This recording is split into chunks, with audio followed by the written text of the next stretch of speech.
better. We can make it a nicer interface so it works.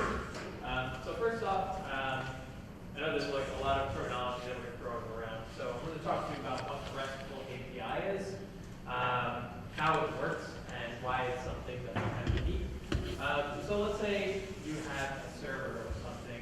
We want to preserve what's called a stateless environment. So when you have a state, that means when you're in the execution of your program, you're at a certain position and there are variables and data that's essentially being set up. So let's say if you have some block of memory, like you're in C++ or something, and then you change the value of that block of memory, then you've got another program that's running based on that block of memory that's running with a different state. So in a RESTful API, we want to preserve this state. So any interaction that one user has with our server, we want it to be completely independent of any other interaction. So if someone gets or does like a GET request for a piece of data, that shouldn't interfere with anyone else's ability to interact with that data. And the API part is just a simple interface for this large data store that we have in the background.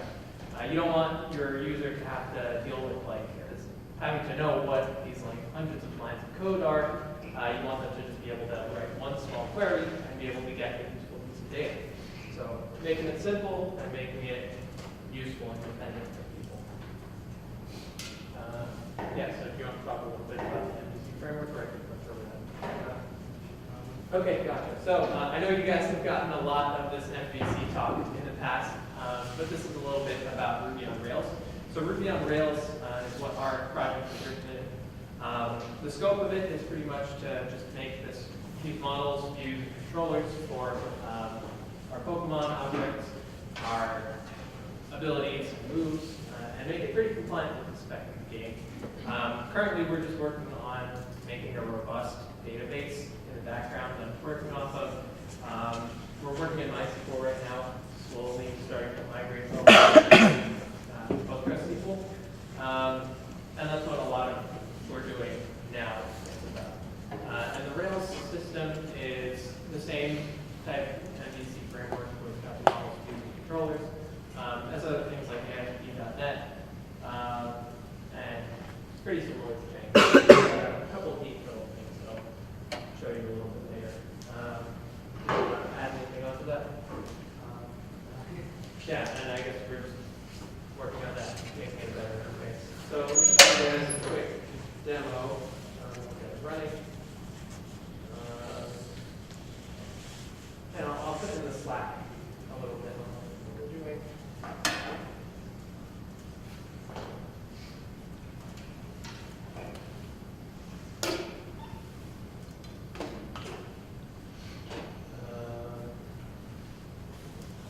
Yeah, so it's like a little quick. Yeah, so here's what we're working with right now. So if you log on, I guess I can give you guys the ID.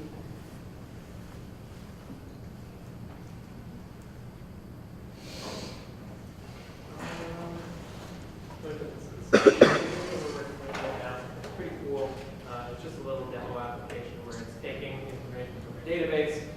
Every time you click something on the page, it goes out and it queries for this specific Pokemon with all of its attributes and stuff, and it spits it back into you to the client in JSON, and then the client's able to take that data and do what you want with it. And that's what's really neat.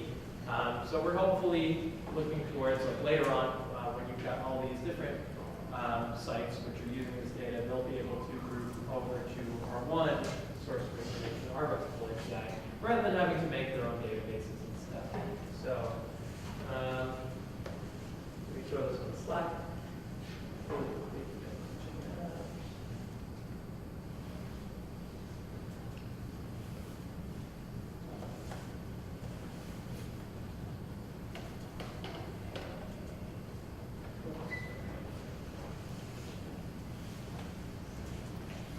All right, whatever. We'll do that a little bit later.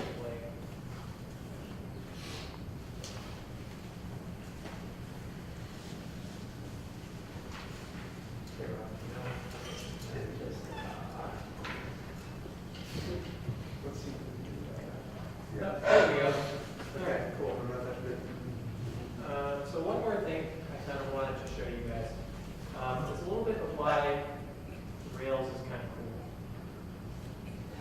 cool. So if you guys have been using Python, I know a lot of people are familiar with this. Ruby is really similar to Python in syntax and doing things the quote-unquote Pythonic way, except it's got some really cool native support for a lot of these functional programming techniques. And I know you guys are pretty, I know we just had the exam in proglang and functional programming. It's the last thing you guys probably want to see. But it's really cool, and it's not a pure functional programming language, but it does allow you to do a lot of these nice things with blocks, pops, and alignment. And I want your takeaway message from this to be, you can essentially, in the runtime execution of your program, you can start to create new functionalities, new behavior, which is something that I think is really cool. So just to show you a little bit of a demonstration, I've actually written a program not in Rails, or not in Ruby, to show you guys why this is pretty cool. So we're going to make a neat little graphing application.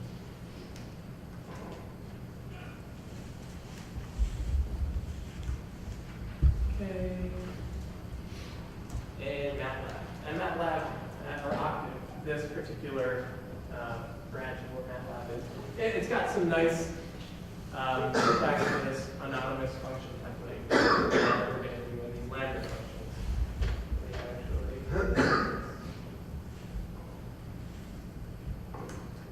And I'll show you guys just what this is all about.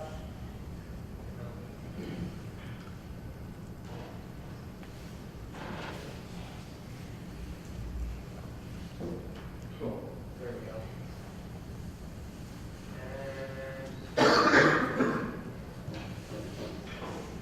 Yeah, so here's this graphic program. So it's a pretty simple application that I just wrote up. And it's got this neat little function in here, inline. So what inline is doing is it's taking any string that you have, and usually you remember in Python or something. Let's say you wanted to define a new function. You can't really do that. If I wanted to, let's say, make a function to graph whatever input curve that you wanted, you have to go in and program all that information and all that behavior. But this, with the anonymous function template, is allowing you to really do it on the fly. So let's go ahead and run this graphing application. So what we're going to be doing is we'll take, let's see.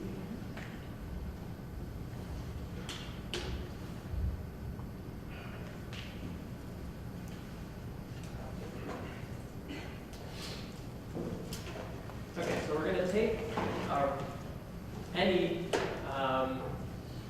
input expression that we want, and we're going to be graphing it on the fly, which is really cool, and we'll see how you can really input behavior in runtime and make that something. Let's see, graph.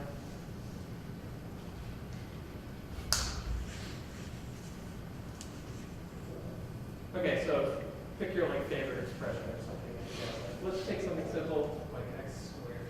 So usually if I was in Python or something, some other normal object-oriented language, and I wanted to just make a plot, I had to go in and really explicitly define this behavior. But now that we're doing this, this is just a simple for loop which is running through each of these data points, and plotting an x value and then a corresponding y value based on this function. So it's nice that we can define behaviors in this way.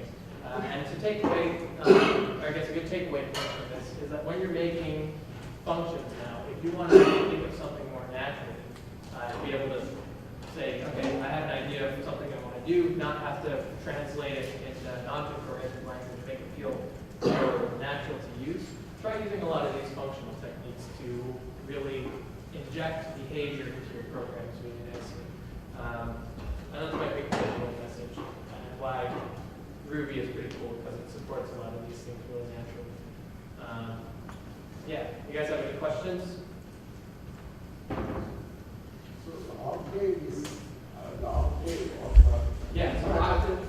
MATLAB is right? It's open source version of Panda. Yep. That, Where do you write a Ruby program? so the Ruby program, if you want me to show you some of this code.